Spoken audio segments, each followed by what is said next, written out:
ರಾಜ್ಯದ ನೂತನ ಮುಖ್ಯಮಂತ್ರಿಯಾಗಿ ಡಿಕೆ ಶಿವಕುಮಾರ್ ಪ್ರಮಾಣ ವಚನ ಸ್ವೀಕರಿಸಿದ ಹಿನ್ನೆಲೆಯಲ್ಲಿ ಕಾಂಗ್ರೆಸ್ ಮುಖಂಡ ಕೆ ಕೃಷ್ಣಮೂರ್ತಿ ಆಚಾರ್ಯ ಅವರ ನೇತೃತ್ವದಲ್ಲಿ ಕನ್ನರ್ಪಾಡಿಯ ಜಯದುರ್ಗಾ ಪರಮೇಶ್ವರಿ ದೇವಸ್ಥಾನದಲ್ಲಿ ಬುಧವಾರ ವಿಶೇಷ ಪೂಜೆ ನಡೆಯಿತು.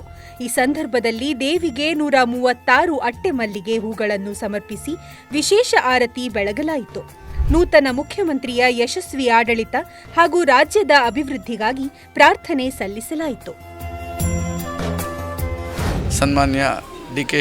ಶಿವಕುಮಾರ್ ಸರ್ ಅವರು ಕರ್ನಾಟಕ ರಾಜ್ಯದ 25ನೇ ಮುಖ್ಯಮಂತ್ರಿ ಆಗಿದ್ದಾರೆ. ನಮ್ಮೆಲ್ಲರ ಆಕಾಂಕ್ಷೆಯಂತೆ, ಜನರ ಕಾಳಜಿಯಂತೆ, ಕಾರ್ಯಕರ್ತರ ಒಂದು ನುಡಿದಂತೆ ನಡೆದ ಒಂದು ನಮ್ಮ ನಾಯಕ ಹೇಳಿದರೆ ಡಿ.ಕೆ. ಶಿವಕುಮಾರ್ ಸರ್ ಅವರು ಈ ಹಿಂದೆ ನಮ್ಮ ಊರಿಗೆ ಕನ್ನರ್ಪಾಡಿ ಕಿನ್ನಿಮುಲ್ಕಿ ಗಣೇಶೋತ್ಸವಕ್ಕೆ ಬಂದಾಗ ನಾವು ಕೂಡ ಅವರ ಹತ್ರ ಕೇಳ್ಕೊಂಡಿದ್ದೆವು. ಪ್ರಥಮ ಬಾರಿಗೆ ನಾವೇ ಅವರಿಗೆ ಹೇಳಿದ್ದೆವು, ಉಡುಪಿ ಜಿಲ್ಲೆಗೆ ಗಣೇಶೋತ್ಸವಕ್ಕೆ ಬಂದಾಗ ನಾವು ಈ ಮುಂದಿನ ಬಾರಿ ನೀವು ಗಣೇಶೋತ್ಸವಕ್ಕೆ ಬರುವಾಗ ಮುಖ್ಯಮಂತ್ರಿಯಾಗಿ ಬರಬೇಕು ಅಂತೇಳಿ ನಾವು ಆವಾಗ ಆಶಿಸಿದ್ದೇವೆ, ಹೇಳಿದ್ದೇವೆ. ಅದೇ ರೀತಿಯ ಮುಖ್ಯಮಂತ್ರಿ ಆದಲ್ಲಿ ಅದೇ ದಿವಸ ನಾವು ನಮ್ಮಮ್ಮ ತಾಯಿ ಜಗನ್ಮಾತೆ ಜಯದುರ್ಗಾ ಪರಮೇಶ್ವರಿಗೆ ಹೂವಿನ ಪೂಜೆಯನ್ನು ಕೊಡ್ತೇವೆ ಅಂತ ಹೇಳಿದ್ದೇವೆ. ಅದೇ ರೀತಿ 137 ಅಟ್ಟೆ ಮಲ್ಲಿಗೆ ಅಂದರೆ ಮಲ್ಲಿಗೆ ಪ್ರಿಯ ನಮ್ಮ ಅಮ್ಮ ಕನ್ನರ್ಪಾಡಿ ಜಯದುರ್ಗಾ ಪರಮೇಶ್ವರಿ ಮಲ್ಲಿಗೆ ಪ್ರಿಯ. ಅವಳು ಮಲ್ಲಿಗೆ ಕೊಟ್ಟರೆ ಯಾವ ಕೆಲಸವನ್ನು ಮಾಡ್ತಾಳೆ. ಅದಕ್ಕೋಸ್ಕರ ಮಲ್ಲಿಗೆ ಹೂವಿನ ಪೂಜೆ 137 ಅಟ್ಟೆ ಅಂದರೆ ಆ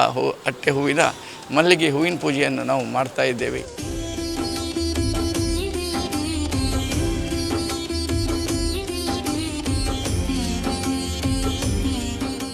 3 ವರ್ಷಗಳ ಹಿಂದೆ ಚುನಾವಣೆ ಟೈಮಲ್ಲಿ ನಾವು ಈ ಅಮ್ಮನಲ್ಲಿ ಬೇಡಿಕೊಂಡಿದ್ದೆವು, 135 ಸೀಟಿಗಿಂತ ನಮಗೆ ಜಾಸ್ತಿ ಬರಬೇಕು, ನಮ್ಮ ಅಮ್ಮನ ಹತ್ರ ಬೇಡಿಕೊಂಡಿದ್ದೆವು.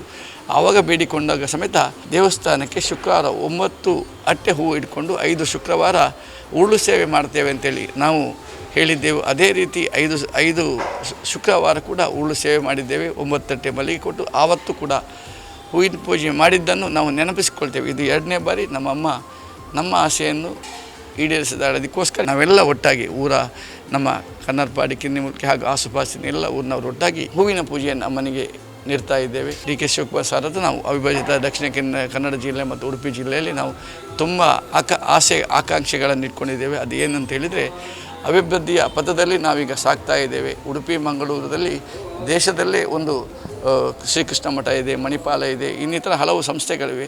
ವಿದ್ಯಾ ಕೇಂದ್ರ ಬಿಂದು ಹೇಳಿದ್ದು ತಪ್ಪಾಗಲಿಕ್ಕಿಲ್ಲ, ಧಾರ್ಮಿಕ ಶ್ರದ್ಧಾ ಕೇಂದ್ರ ಎಂದು ತಪ್ಪಾಗಲಿಕ್ಕಿಲ್ಲ. ಆರೋಗ್ಯ ಇದೆಯಲ್ಲಿ KMC ಮಣಿಪಾಲಲ್ಲಿ ಉತ್ತಮ ಮೆಡಿಕಲ್ ಕಾಲೇಜ್ ಸಮೇತ, ಈ ಇಂಜಿನಿಯರಿಂಗ್ ಕಾಲೇಜ್ ಸಮೇತ ಉಡುಪಿಯಲ್ಲಿ ಇರುವಂಥದ್ದು ತಮಗೆಲ್ಲ ಗೊತ್ತಿದೆ. ಹಾಗಿರುವಾಗ ಎಲ್ಲದರಲ್ಲೂ ನಾವು ಪ್ರಥಮ ಇರುವಾಗ ಅಭಿವೃದ್ಧಿ ಪಥದಲ್ಲೂ ನಮಗೆ ಪ್ರಥಮವಾಗಬೇಕು ಅಂತೇಳಿ ನಮ್ಮ ಕೂಡ ಆಸೆ. ಅದನ್ನು ನಮ್ಮ ಸಾಹೇಬರು, ನಮ್ಮ ಈಗಿನ ನೂತನ ಮುಖ್ಯಮಂತ್ರಿ 25ನೇ ಮುಖ್ಯಮಂತ್ರಿಯಾಗಿ ಪದಗ್ರಹಣವನ್ನು ಮಾಡಿದಂಥ ಡಿ.ಕೆ. ಶಿವಕುಮಾರ್ ಸಾಹೇಬರು ನೆರವೇರಿಸ್ತಾ ಅಂತ ನಮಗೆಲ್ಲ ನಮ್ಮೆಲ್ಲರ ಆಸೆ.